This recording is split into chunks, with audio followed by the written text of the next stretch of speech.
Hello, everyone. Welcome to CMO Therapy. My name is Lucy Heavens.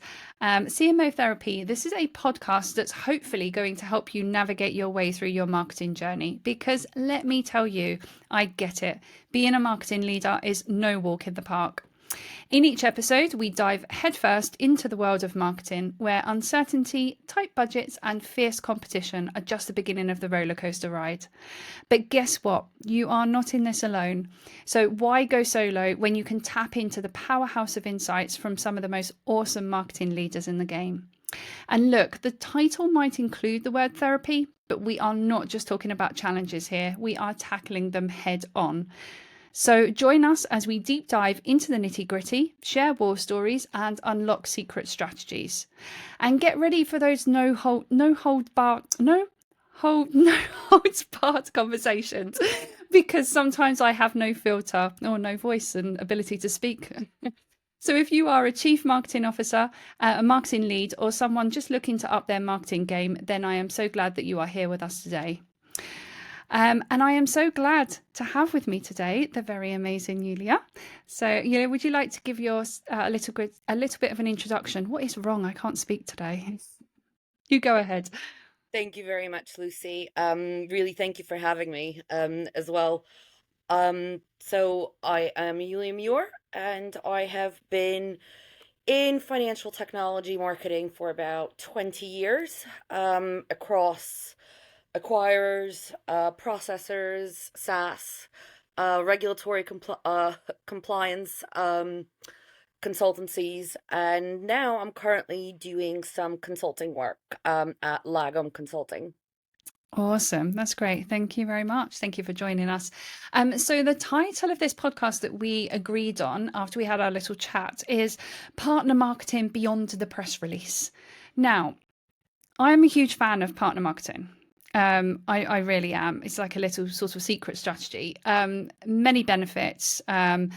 Expanding your reach, enhancing brand credibility, and I think even more so for smaller kind of startups or companies that are entering new markets. So we all get the benefits.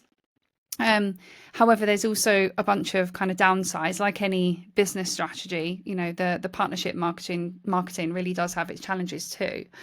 So let's start with kind of like the basics. And like I said, I'm a huge fan of partner marketing, but one thing I'm not a fan of is, as a marketing leader, having, someone in the business kind of come to me and say, I've got an idea. Let's do a press release to announce this partnership, this new company that we're working with no kind of more thought into what else that we're going to do. So my question to you is, what does partner marketing or affiliate marketing actually mean to you? And how is it different from just kind of slapping two logos together on a website? So I think, the press release and anything that the public sees externally when you're marketing with a partner is literally the tip of the iceberg.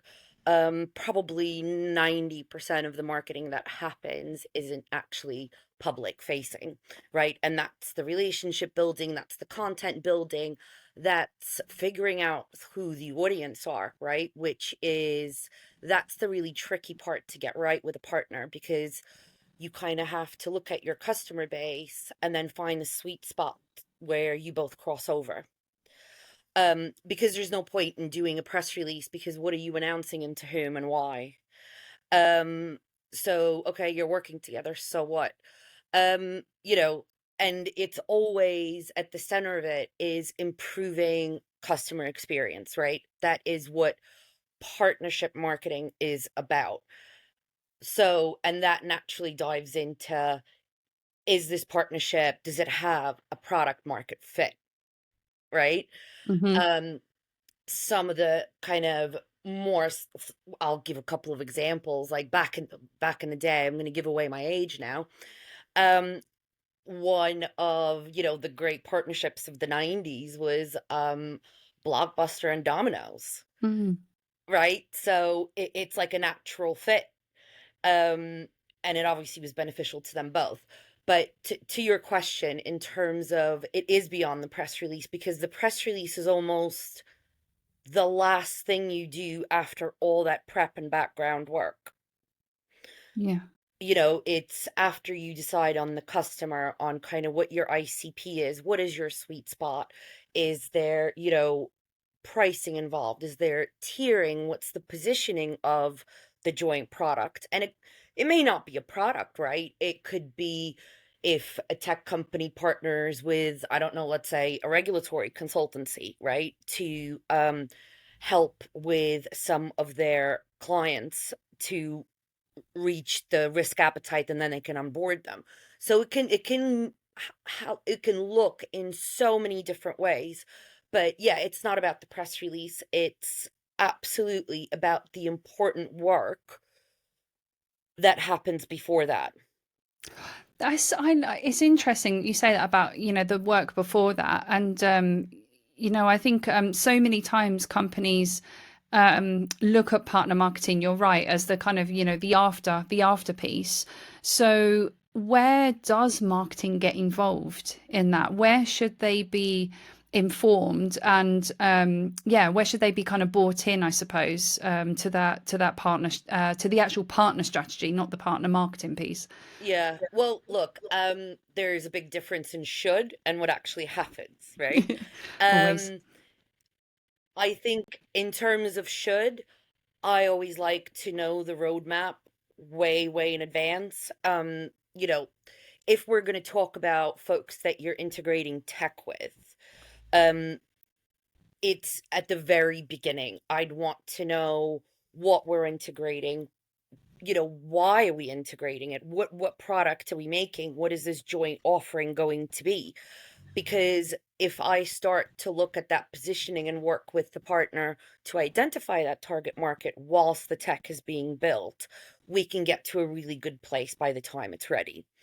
Um, so that is the ideal world. Um, a lot of the time it doesn't happen. Sometimes you will get an email from, a CEO or a founder going, "Hey, just sign this deal with this guy over here. Let's do something." Right? It does happen, and it's about education internally. Um, I was quite lucky in the way that once I kind of did that education where I was working, it worked really well, and I was brought in quite early. But I Mm. do know that marketing sometimes is brought in at the very last moment.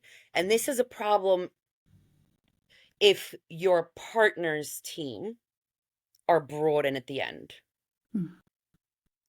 But I tend to be proactive, and I ask to connect me with the team very, very early on. Yeah, when you say the team connects you with their My marketing team, or Yeah, yeah, indeed. Yeah, my opposite number, whatever that happens to look like. it's really interesting you say that, because I'm going to say something now quite kind of controversial, but when I'm involved in kind of partnership and kind of, partner bought into sort of a partner opportunity, oh my goodness, I hate saying this, but I ask for the introduction to the marketing team till the last minute.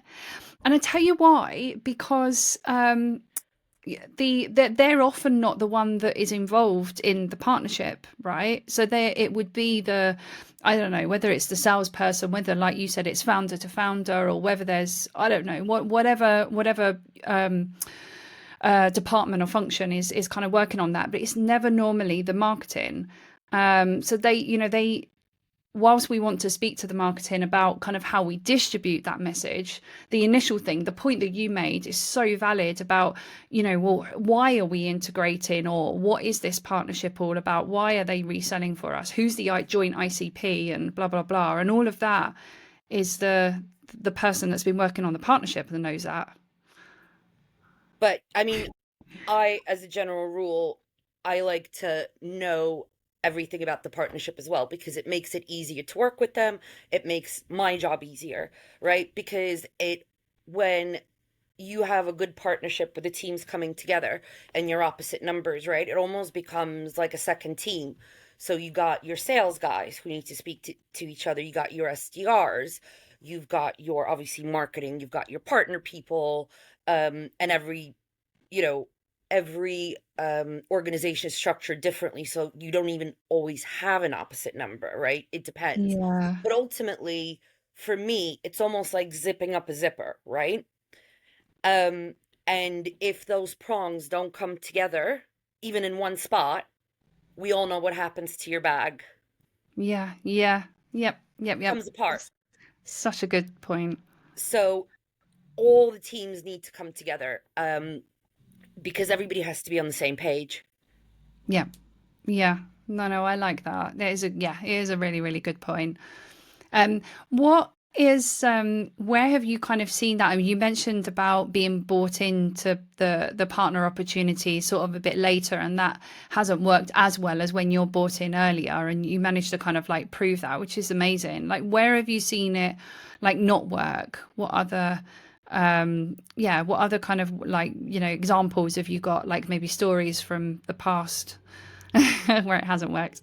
War scars. Uh, Yeah. um, I'll tell you one story where it was very much, it was early on in my journey, and I was brought in, and there was a partnership that was already um in play.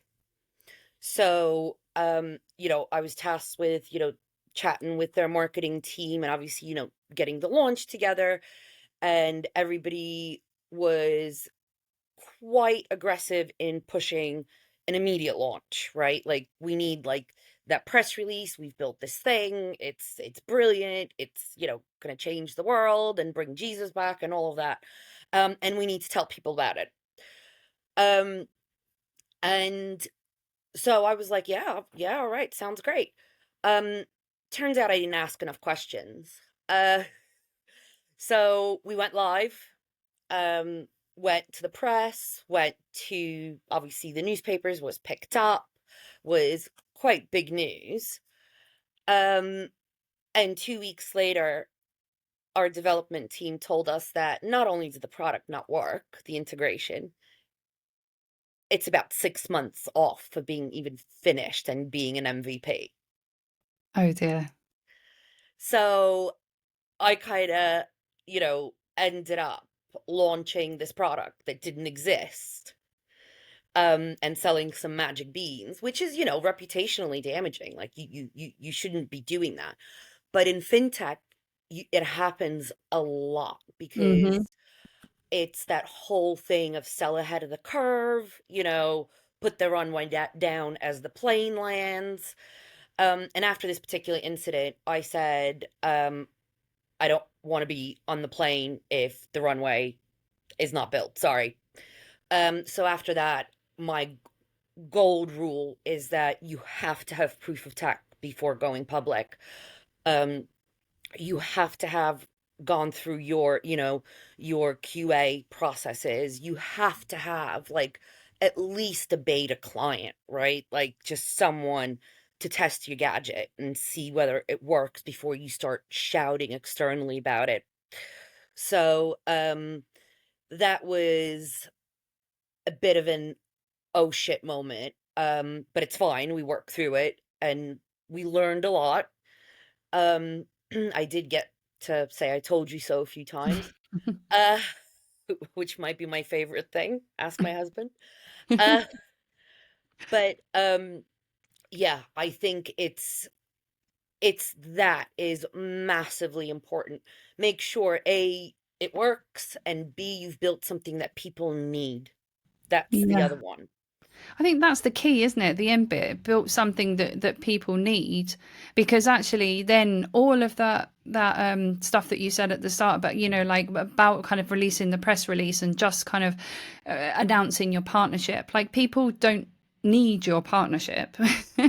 What are you building or doing together? Because it might not, their integration might not be needed. Maybe there is a joint benefit to just you working together, whatever it might be, or co-branding, for example. But But yeah, then but my, it's got to be my other aligned. question, if anybody comes to me and says, "Oh, we need a press release with X, Y, and Z." Okay, if on the back of it we get customer leads, who owns them? Where do they go? What's the process? Where does the MQL go? Right? which of the sales teams, ours or theirs, are going to qualify them? Who's kind of leading on the pitch? If the press release does really well and the partner is flooded with leads, do we have commercial tracking in place? If we've got a rev share contract, how are we tracking what this is coming from? And there's a lot of these questions. And usually when you dig a lot deeper, you kind of get the oh shit face. And then you kind of get people to think a bit deeper about it, because ultimately, if you're announcing something externally, you have to be in a position to support that customer that comes to you. And you have to be in a position to also make sure that your partner is looked after, right? If you have a commercial agreement in place. So you can't just kind of throw it out there, because then what? Mm. Yeah, there's only one loser out of that, right? Which is the customer. Right. And that's you're almost you could be in the position where you're putting off a customer before you kind of even had a chance to sit down with them. Yeah, yeah. If they contact the partner, let's say, about the press release, and the partner, the SDR that's sitting in that team goes, I know nothing about it, because partnerships haven't spoken to them, right? They've not been prepped. They have absolutely no idea about the product or the partnership. They have no idea who they're talking to and about what. And right there, it will put me off, if you're kind of inquiring as to how you could spend your money, and, the answer you get is, I don't know what you're on about. Yeah, yeah. What about if, in the case that there is something kind of co-branded, like, I suppose what I'm thinking about is that, like, from what you're saying, is there's so many sort of different types of like partnerships, right? And to sort of just to take a step back on it, there are different ways that each of these partnerships benefit, from knowing each other or from partnering. And there's an analogy that I use that I need to find a kind of more eloquent way of saying it, but it's the show me your knickers meeting. But, like, where the two kind of companies sit down, and they basically, all they really want to do is have access to each other's client bases. And then the first one sort of says, okay, this is great, well, who are your clients, show me your client list. And the other one's like, no, you show me yours first, will you show me yours first? No. And they just end up going round in circles. But what normally comes out of that is, well, let's just do a press release to announce the partnership, and then we'll kind of see which of our clients decides to raise their hand first or something. But yeah, how do you avoid that happening? How do you make sure that right from the start that you have got that both sides are winning kind of out of it? Absolutely. I mean, as a first initial meeting, when we're talking about partnering, I would suggest both parties bring, I don't know if it's a document, if it's a deck, whatever, a song and dance. What is it that you do, and what is your ICP? This is where you start to do that work. You don't need to necessarily give client names, right? You can give a company name. This is the type of business that we work for. This is our use case. These are the scenarios. This is the size that we service. This is the geography that we touch, that sort of thing. And then you literally just, you could do it in an archaic way. Just do a table, partner A, partner B, and then see where the crossover is. Mm. Yeah. And you're looking for, again, going back to that, what you said before, it's that shared need. It's not necessarily the shared thing that you deliver. You're looking for the need to start off with, like in the Blockbuster Domino's scenario that you gave. The need there is, a nice cozy night in. We don't want to go out. We need something to eat. We need something to be entertained with. And those two brands coming together to fulfill that need.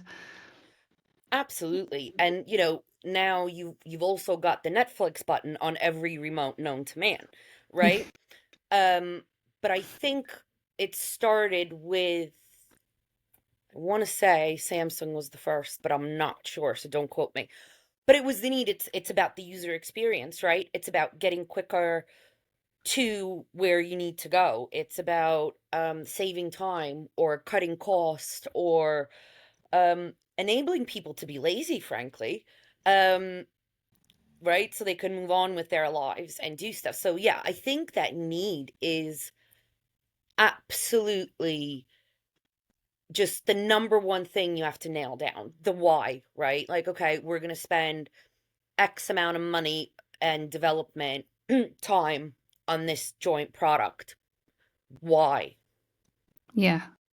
Because then the value is well, it should be obvious, right? So again, in the Domino's blockbuster, you know, it was yeah, targeting the same ICP, which are people that want to spend the night indoors, and kind of be entertained and be fed. So you know, that worked really well. Yeah, absolutely. So, it's the why is very, very important. I think working backwards where you do a press release and then you figure out of why, A, I would class as a massive waste of effort and money, Mm, and actually possibly damaging. Because if you don't know why you're selling something, you shouldn't be selling it.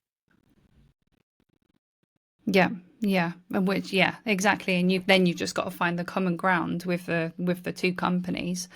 So what I kind of want to go back to the so I love this. We've sort of taken a step back, rightly so, into before the press release then. It's almost like there's a before and after press release, like kind of AC and BC or whatever.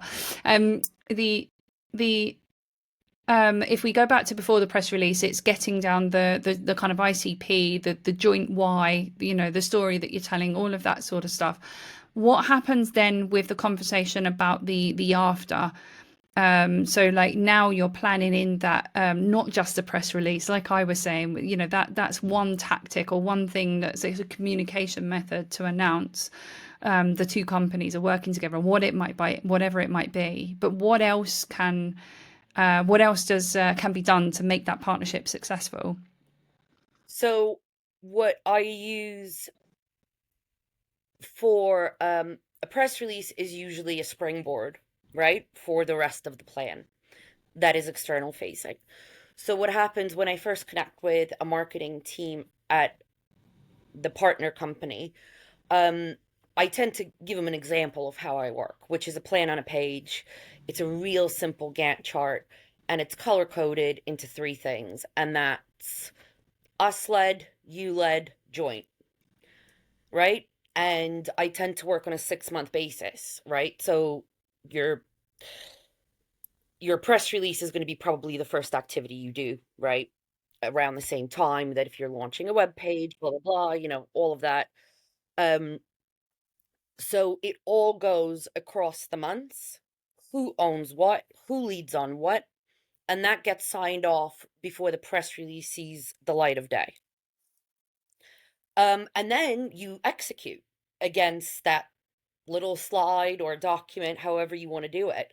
You've agreed it. You've both kind of divided and conquered. Like, oh, you guys have got a PR department, so why don't you write the press release? I've got a social media team. I can pick that up and run all the stuff by you, right? And then you just start executing it. And communication is so imperative. You have to have that bi-weekly touch point, right?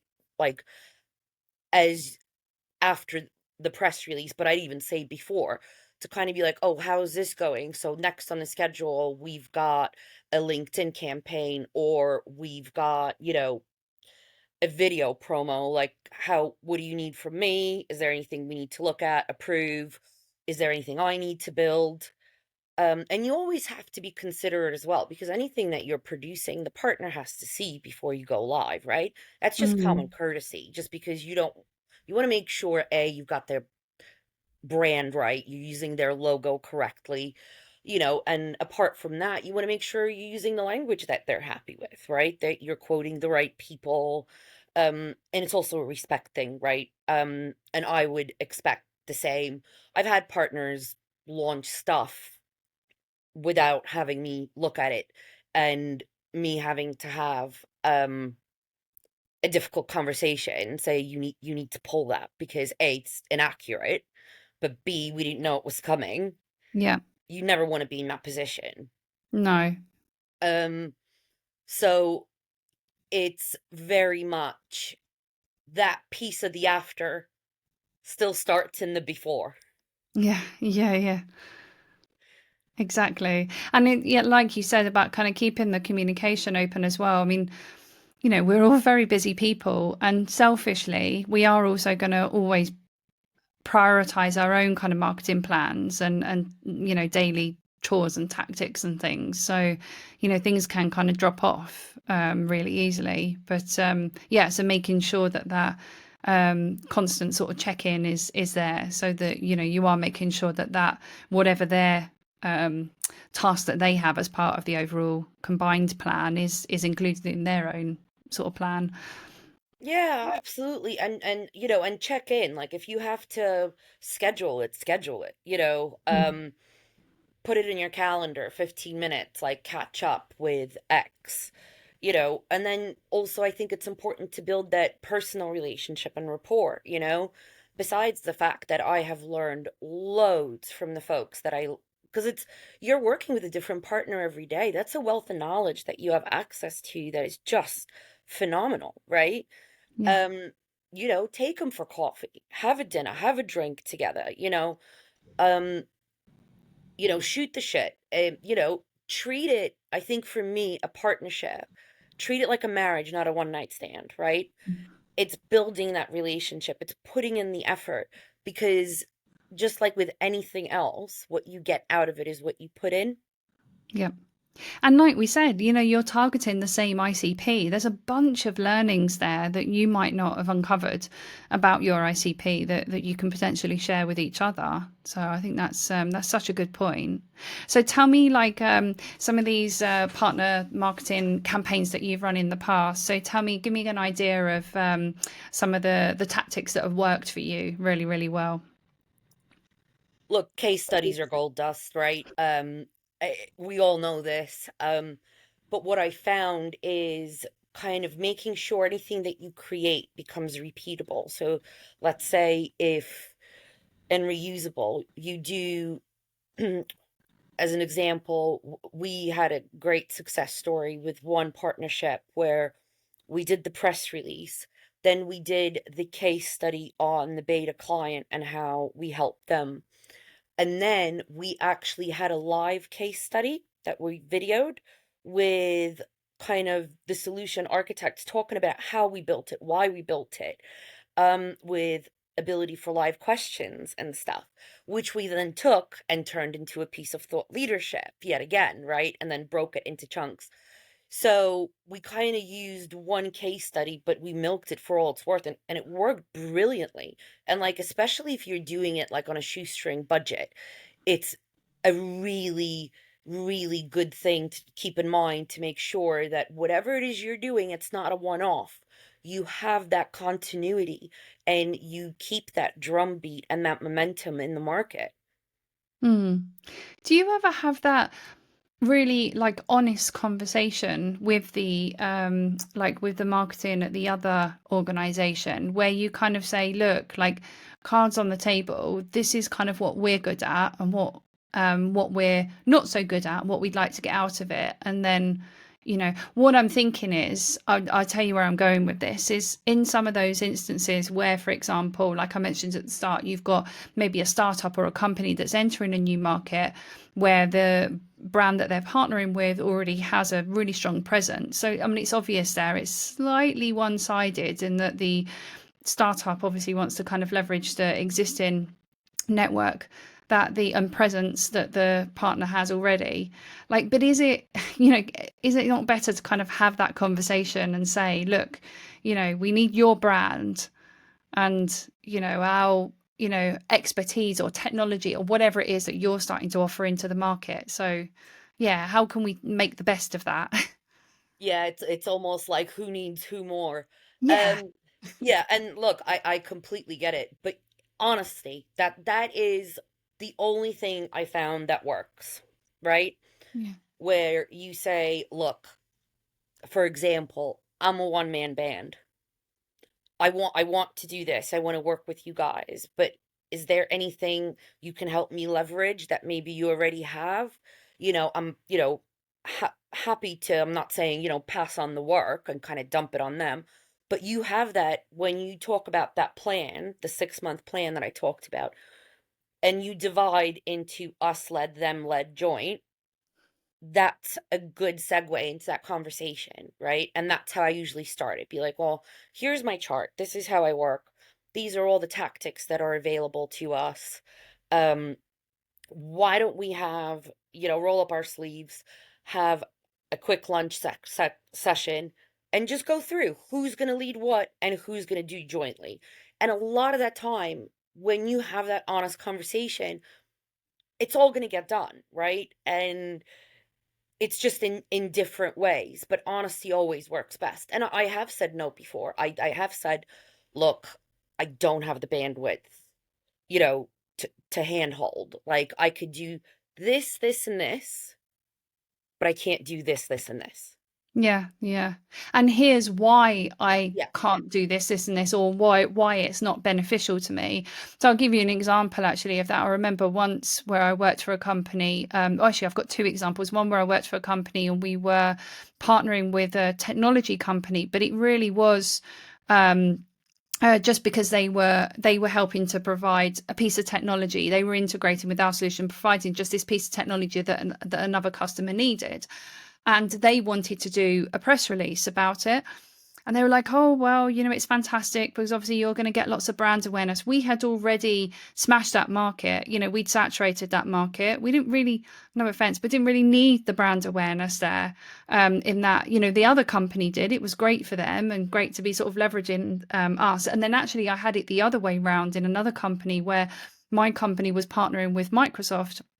And I always remember, like, this was years ago, but I remember the marketing team kind of saying to me, but this is really great for Microsoft because, they're getting the brand awareness. I'm like, really? Do they really need the brand awareness? Like, honestly, like from little old us, come on, So, yeah, I think having that honest conversation of like, okay, let's be honest, like, what do you really want to get out of this? Tell me, and we'll find out a best fit.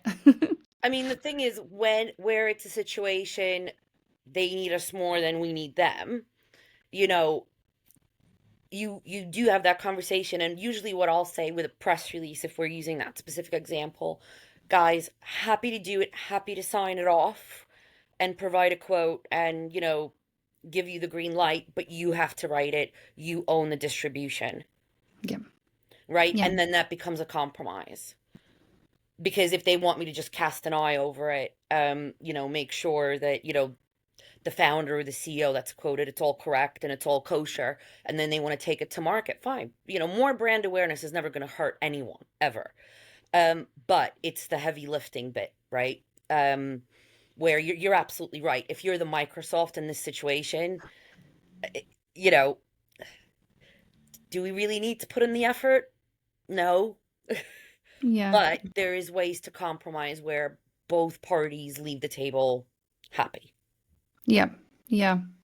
If you've got two people standing in front of you, right, and one of them is a person who's never done kind of partner marketing before, and they're just about to sort of start out, like what one piece of sort of advice would you give to them? And then the other person is someone who has led and managed partner marketing campaigns, but they're sort of getting a little bit, maybe sort of samey, or they want to sort of change it up a little bit. What advice would you give? So advice to somebody that is just starting out, and then advice to somebody that's kind of in the thick of it. For anybody starting out, my first advice would be always start with the before, do the research, do the groundwork, but above all, build the relationship because it's invaluable. And also, like, you meet so many cool people. You learn so much from your opposite numbers at, I mean, that's, how you and I met. It's, and I'm still learning from you. So build those relationships. Say hello, because it's just continuous learning, but also it's so easy to work with someone you've got a good rapport with, right? But that has to be built, Yeah. right? Again, you get out of it what you put in. Yeah. Totally agree. Totally agree. Um, And the person who's in the thick of it? Person's in the thick of it.